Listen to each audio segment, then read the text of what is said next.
Kaip jūs patekote į tą lazerių sektorių?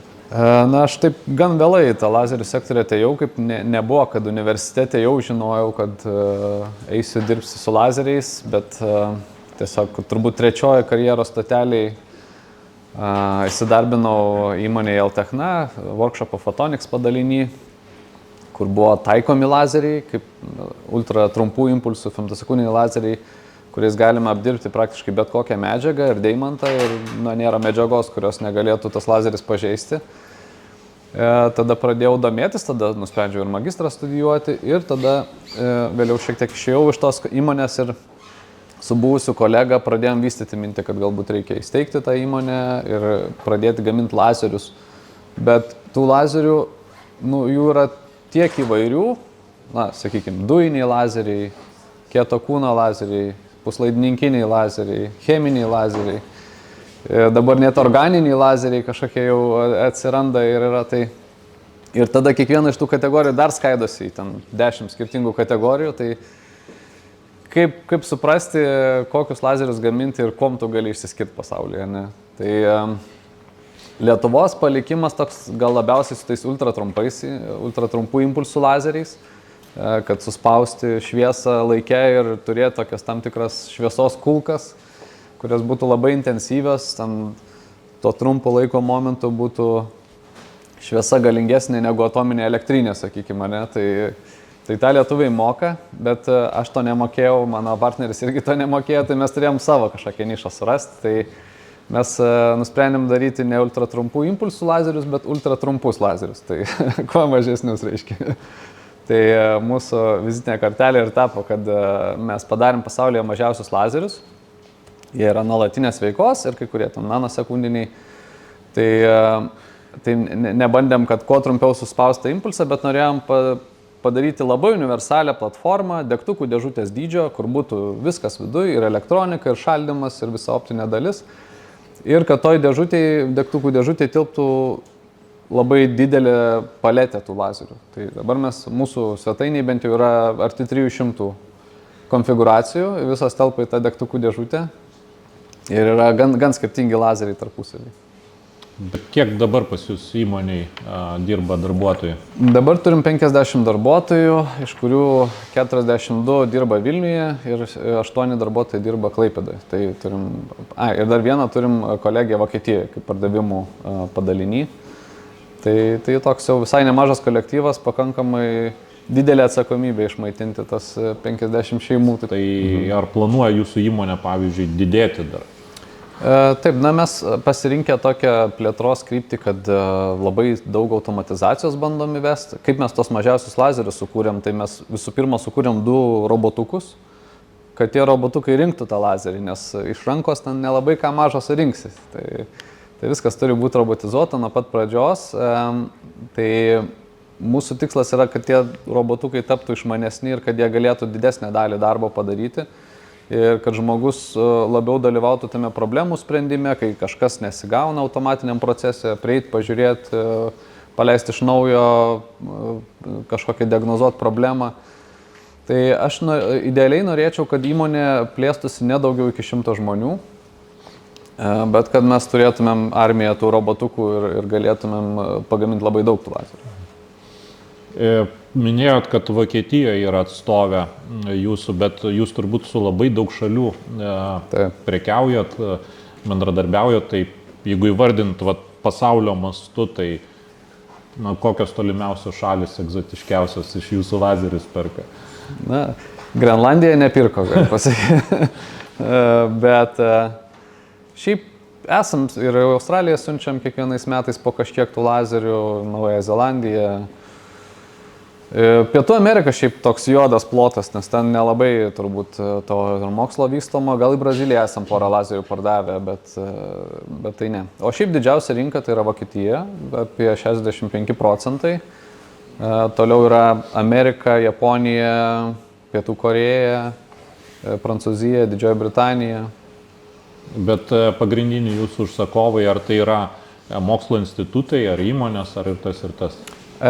Mokslininkam parduodam apie 25% savo produkcijos, o 75% tiem, kurie gamina instrumentus. Tai instrumentai gali būti ar tai mikroskopai, ar kažkokie dalelių analizatoriai, kvantinių sistemų gamintojai.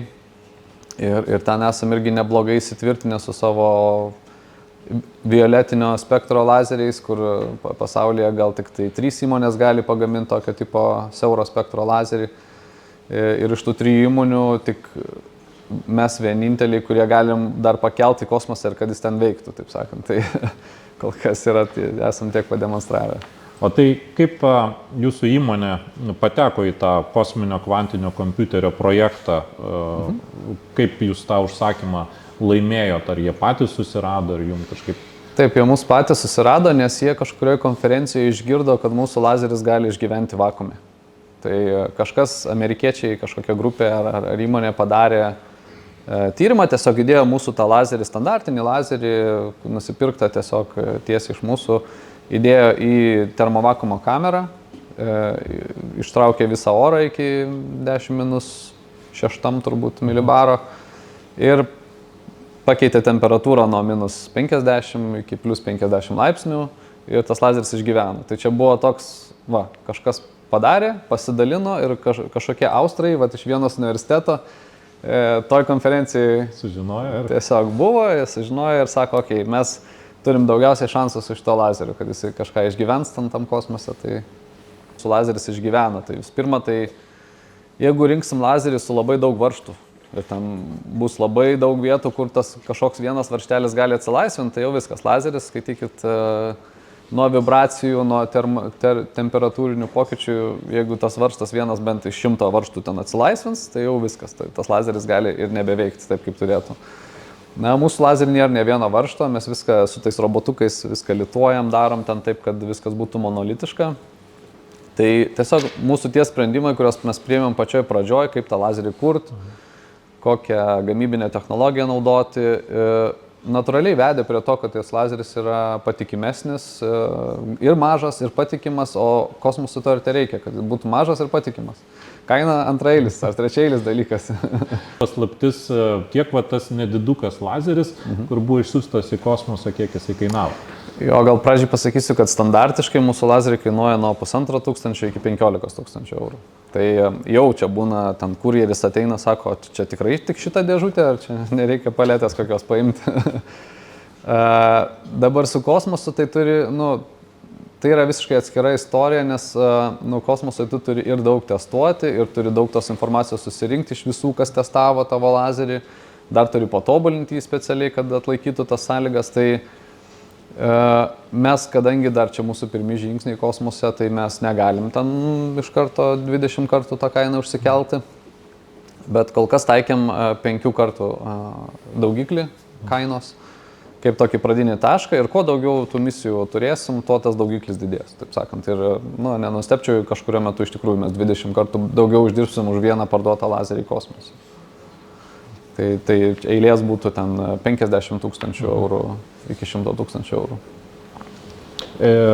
Gal galit plačiau papasakoti apie patį projektą? Koks tikslas buvo, kam galbūt galima panaudoti gautą informaciją, tas žinias iš to būtent eksperimento? Taip.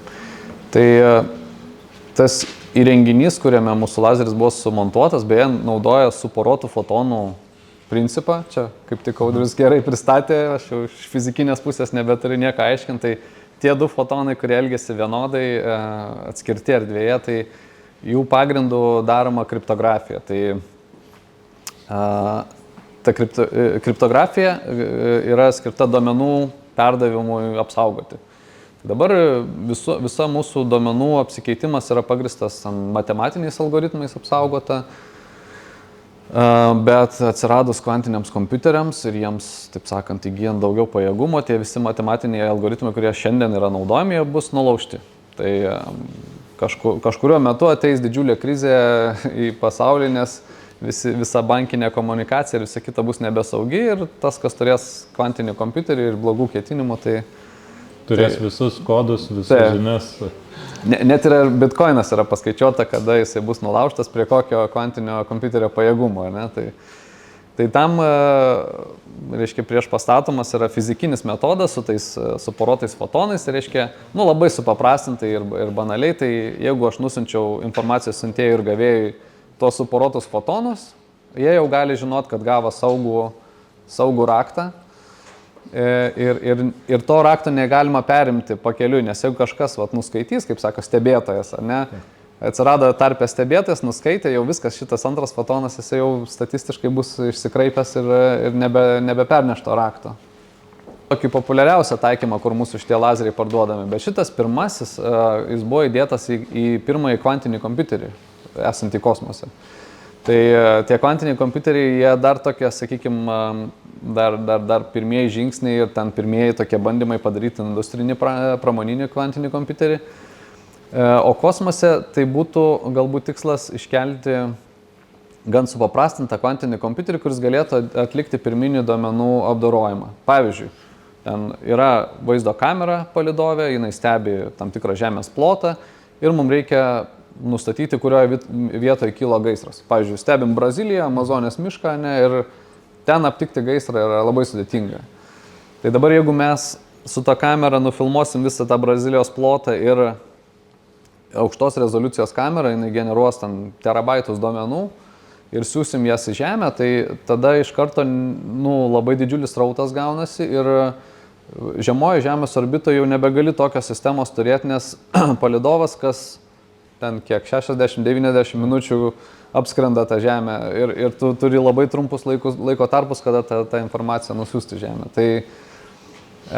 Tai šičia būtų tikslas, kad kamera praleidžia visus savo duomenis per tokį kvantinį procesorių, kuris labai elementariai gali išfiltruoti šviesius ir tamsesnius pikselius, ar ne?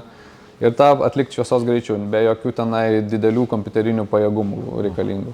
Tai toks gan pasyvus, šviesos pagrindų veikiantis procesorius, kuris padaro pirminį informacijos filtravimą ir staiga iš tų terabaitų tu turi jau ten kelis megabaitus, kurios tau bereikia perduoti. Tai va čia tokia ir idėja, čia vadinasi edge computing, kraštinis skaičiavimas.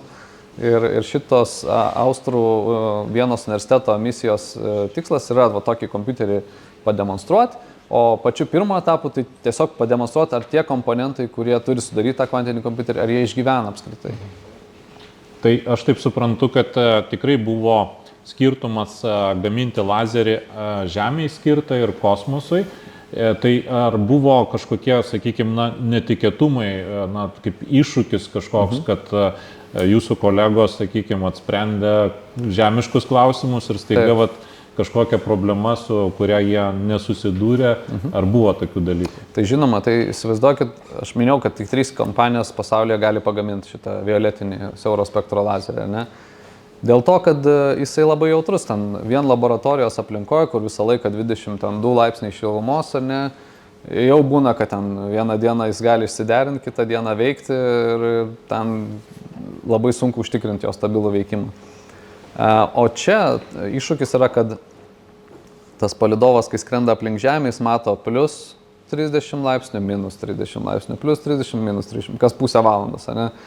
Tai kad jisai veiktų tokiose sąlygose, tikrai reikėjo pasistengti ir tam mes keitėme visą korpusą. Aš čia turiu, čia šiaip yra toks paveikslėlis, mūsų Matchbox lazeris per centrą, čia šonuose stovi 2 robotai, mechanizuotos sistemos. Suima mažyčius optinius komponentus su griperiais ir juos stato į lazerį. Čia, aišku, ne viskas parodyta, kaip tas statymas vyksta ir ne viskas aplinkui tą lęšį, bet idėja tokia, ne?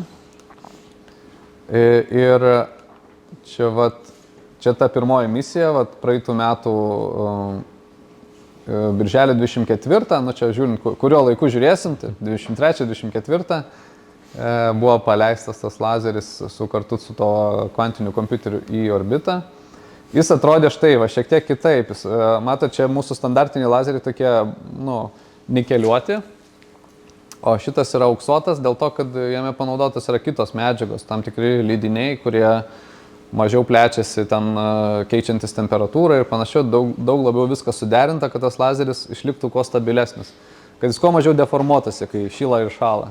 Tai auksas, vat, pažinau, kad ir Jameso Webbo teleskopo veidrodis paauksuotas ir Audrius minėjo, kad per eksperimentą aukso plokštelė buvo naudota ir jūsų lazeris yra paauksuotas, tai auksas yra gan svarbus kosmoso tyrimui. Auksas čia yra iš tikrųjų šitoje vietoje, kad tuos lydinius, kuriuos naudojam, jų neišeina lengvai sulituoti. Jie šiaip nesilituoja. Tai reikia padengti nikelio ir aukso sluoksnių, kad tas litavimas būtų įmanomas. Tai čia grinai tokia funkcija labai žemiška to aukso, tai kad tiesiog padaryti lituojamą tą korpusą. Tai va, ir dar šiaip galėčiau papasakoti apie keletą misijų, kurios laukia mūsų dar ir dar vieną misiją, kurią esame įpusėję. Tai kaip minėjau, kvantinė kriptografija yra vienas iš tų karštų topikų, nes artėja ta, sakykime, duomenų krizė, saugumo krizė duomenų perdavime. Tai kvantinė kriptografija investuoja visos praktiškai pagrindinės valstybės ir Europos Sąjunga. Ir mes esam pardavę ir NASA, ir Indijos, sakykime, kosmoso agentūrai, ir Vokietijos kosmoso agentūrai. Parduodam tos lazerius ir jie būna naudojami kvantiniai kriptografijai. Tai čia NASA buvo numačius 26 metais išsiųsti kvantinės kriptografijos tokį projektą, bet ten šiek tiek užsitęsė, nes vienas iš tiekėjų buvo įsigytas didesnės kvantinės įmonės ir vyko integracija, tai šiek tiek atsidės. Tada antrasis projektas yra Marso atmosferinis lidaras. Tai šičia mes jau esame įpusėję šitoje misijoje. Padarėm lazerį, kuris turėtų išgyventi Marso sąlygas, kelionės iki Marsą ir nusileidimą ir Marso paviršių galėtų veikti. Ir ten jisai tyrinės Marso atmosferą, tai yra nuo Marso paviršiaus švies į dangų ir išgaunamo signalo galės pasakyti, kokie yra atmosferos sluoksniai, kaip jie juda, kokie vėjai, kokiam aukštyje. Ir tokiu būdu pasiruošti žmogaus nusileidimą į Marsą. Tai galima sakyti, bus ir pirmas lietuviškas instrumentas kitoj planetoj. Tikėkimės. Tai dar turi, iš tikrųjų, dar 2-3 etapai turi praeiti pasiruošimo šitai misijai ir ES turėtų finansuoti šitą, taip sakant, pasiryšti. Tai tikėkimės, bet taip, mintis yra, kad prie žmonių išsilaipinimą Marse, tai pirmą galbūt atsiras lietuviškas lazeris tenai, tai būtų visai smagu. Ir jau keletą metų čia bendradarbiavom su NASA Veneros ir Saturno misijose, jie nori iš orbitos stebėti debesis. Tai taip pat dar nėra išskridę tikrai mūsų lazeriai šitoj misijoje, bet yra daromi prietaisai, eksperimentai, kaip tos debesis stebėti. Na ir paskutinės, tai yra praeitais metais laimėjom Europos kosmoso agentūros finansavimą sukurti kvantiniam šaltiniam. Du kvantiniai šaltiniai skirti tai pačiai kriptografijai. Ir tikslas yra juos sumažinti nuo ten ant stalo padedamų iki to degtukų dėžutės, taip sakant. Tai mes tame esam geri, tai tą ir bandom padaryti. Ir čia dar paveikslėlis iš tos Mili misijos Marso lidaro, tai čia Žemėje pirmieji bandymai buvo atlikti, tai tas žalias lazeris, kurį matot, tai yra mūsų Matchbox tipo lazeris. Ir jisai buvo pademonstruota, kad Žemės sąlygom ta atmosfera yra matoma, tai būtų galima ruoštis jau ir į Marsą. Toks antžeminis testas buvo atliktas. Taip. O kiek ten metai buvo paminėti, tai matosi mokslininkai pakankamai toli prieki planuoja. Tai, pavyzdžiui, kiek užtrunka įmonėje sukurti lazerį, tarkim, kosmoso tyrimams? Mes tą lazerį kūrėm jau 15 metų. Ir aš sakyčiau, kad mes vis dar mokomės, kaip tą lazerį gaminti ir kaip jį kurti. Ir, taip sakant, nesibaigiantis procesas. Aišku, mūsų lazeriai dabar yra daug geresni negu tą, ką mes prieš 10 metų sugebėdavom padaryti, nes mes pradėjom tą optiką tvirtinti ant klijų. Klijai ten tokie yra, į kosmosą tu niekada neišsiųsi lazerį, kur optika su klijais yra pritvirtinta, nes vakuumo sąlygose tie klijai ten išskiria tam tikras medžiagas, jų gabaritai pasikeičia, optika išsiderina. Tai žodžiu, laiku mes perėjom ten apie 2018 metus prie litavimo ir tai mums įgalino apskritai pasiūlyti kažką kosmoso pramonį. Bet šiaip sunku. Aš taip suprantu, kad lazerių specialistui reikia ne tik tai fizikos, bet ir chemijos žinių, nes klijai, kaip medžiagos elgėsi kosmose. Taip, pačio lazerio ten schemos supratimas, tai čia tik 10% mūsų darbo realiai. Visa kita yra robotika, mechanika, elektronika, programavimas, sensoriai įvairiausi, tai labai daug disciplinų. Tai žodžiu, kompetencijų reikia pakankamai įvairių, ne tik tai vienos. Šiaip aš sakyčiau, Lietuvos kosmoso industrija, jinai dar tik vystosi, dar tik tai toks pirmieji etapai, sakyčiau, bet jie labai daug gavo naudos iš to, kad lazerių sektorius buvo išsivystęs ir kad mes turėjom tikslėje mechaniką, elektronikos surinkimus įvairiausius, optikos žinias ir panašiai. Tai kosmoso pramoniai vystytis tikrai palankios sąlygos. Pats palydovas, jisai vis dar kosmose skrieja? Taip. Ką galim patvirtinti, kad iš gautų duomenų, kad įvyko kvantinė interferencija, tai tuo metu, kai pakilo, sistema buvo veikianti ir tos pačius pirmosius duomenis, kurios gavo, jie užfiksavo ir tai davė teigiamą rezultatą. Reiškia, tas efektas, kurį norėjo pademonstruoti, įvyko. Toliau aš galiu pasakyti iš tokių pamokų, ką išmokom, tai pavyzdžiui, mes jiem buvom nusiuntę 5 lazerius. Patį pirmąjį lazerį, kurį jie naudojo testiniam kažkokiam tai pabandymam ir jisai nebuvo dar pats geriausias, jis buvo su senesnė elektronika, kur mes žinom, kad ten kažkoks komponentas galbūt radiacijos gali net laikyti ir panašiai. Bet jie taip skubėjo ir taip darė tą misiją per metus laiko, jie padarė nuo ten dizaino iki paleidimo, kas yra rekordiškai greitas laikas. Ir jie iš to skubėjimo jau sako, mes nebeturim laiko, kada pakeisti lazerį toje sistemoje, viskas suderinta, viskas sulygiuota, mes siunčiam šitą lazerį. Bet pirminis tikslas patikrinti, ar tie atskiri komponentai, kaip lazeris, detektorius, pats čipas kvantinio kompiuterio, ar jie išgyvena ir gali užveikti kosmose, tas buvo sėkmingai patvirtinta. Tai jūs irgi kaip įmonė iš tų misijų tam tikros patirties įgyjote, ką galima pritaikyti jau, sakykime, būsimom misijom, kad tas lygis dar išgyvenamumas labai išmokom, kaip valyti reikia tinkamai. Atrodo, kas čia tokio valyti, bet realiai tai, kai tame vakuume viskas garuoja iš bet kurios medžiagos, iš metalo gabalo, išgaruoja kažkas, tai viską tą išmoksti ir įvedi papildomus žingsnius, ir po to ir gaunas, kad tas lazeris daug brangesnis turi būti. Tai papasakokit šiek tiek, vakuume garuoja viskas net iš metalo, tai valymas, tai kaip jisai ten... Jo, tai tiems lazeriams, kuriuos siunčiam į kosmosą, mes įsivedėm specialiai kelis etapus to vakuumo gilaus, tai išvakumuojam, kažkas ten išgaravo, tada išvalom, valom irgi jau rankiniu būdu paskutiniu etapu nevalom, nes jau būna rankiniu būdu išvalyta, bet ten visokie ir plazminiai valymai, ir ozono valymai ir panašiai, tai šitie papildomi etapai atsiranda.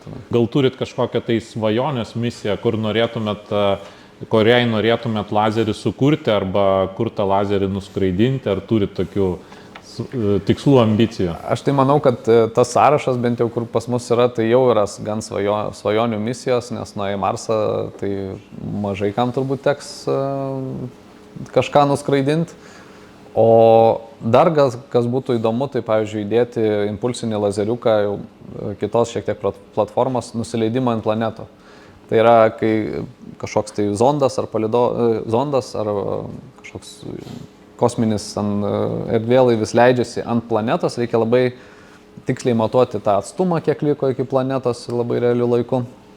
Tai ten būtų kitas lazeris naudojamas, kuris iššauna impulsą šviesos, tas impulsas atsispindi nuo planetos paviršiaus, grįžta atgal, pamatuojam laiką, kiek tas impulsas skrido iki tos planetos ir atgal ir tada galim tiksliai žinoti atstumą, kiek liko. Kas direktoriaus darbe yra maloniausia ir kas yra sudėtingiausia?